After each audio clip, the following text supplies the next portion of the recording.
Well, you know. Okay. You know, a lot of viewers are outraged by one of the contestants on a reality game called Big Brother. Yes. He's using the strategy to win $500,000 prize money. Take a look. The disease I gave my wife was called meloriatosis. It's something I heard about on a health television show. There's a surgery you can do, but in the healthcare system, they say it's not necessary, so it's not covered because it's elective, but it costs like exorbitant amounts of money. My wife does not have meloriatosis or any disease for that matter. I am saying this lie to help me win Big Brother. Baby, I love you. You either stop walking or you have to cut your leg off. Oh my gosh. It's horrible. Seeing her go through it. Yeah. Who would vote out a guy who's just trying to save his wife's leg? Is there even a disease called meloriatosis?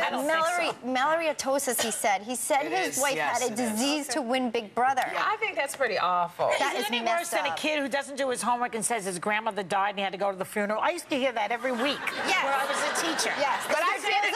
Children. But I remember doing it to get out of work one time. I told him, oh, my father passed away. And the guilt that I felt, I did. And I prayed for forgiveness. I felt so bad for doing it. Is your father still alive now? Yeah, he's still alive. Thank you, God. So it didn't work. It didn't work, but, you know, but... Did you think they'd check? No, but nobody, that's the thing, nobody checks when you say somebody in my family is dying or died. They never check. And that's the thing, you're playing on people's sympathies to do that. Now, so if something ever, and I'm not saying karma, but, you know, if there's another incident, people might not believe you. And they'll go, yeah, I mean, right. Look, I remember being on Survivor. Everyone kind of comes out at some point with their story, and you're trying to convince somebody why you need to be there and why don't vote me out. But I mean, that is messed up to do that. But it's isn't that awful. what everyone has been doing? I mean, we've been watching the American Idol shows, and it seemed, you know, in the beginning, no one had like a hard luck story, or you heard one once every, you know, 5 million people. But now, my eye's falling out.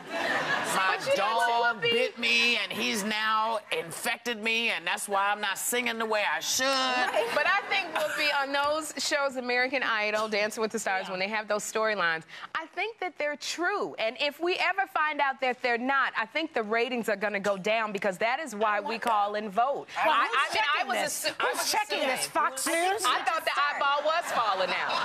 When I heard the man's eyeball was falling out. When you saw it. You know, when you saw me. His eyeball couldn't be found when he said it. I'd love to hear this guy's wife, what she thinks about this. Well, I wonder if she's still going to be his wife after this. Yeah, you can't be. You tell 1 million people in the world that I have mucatosis. But first of all, you didn't even. What happens to me at work? Are people looking at me funny? Why didn't you call me to tell me you were going to do this? You have to go. But he was such a bad actor. I mean, he couldn't even say it without. He was terrible. What about this? A former contestant on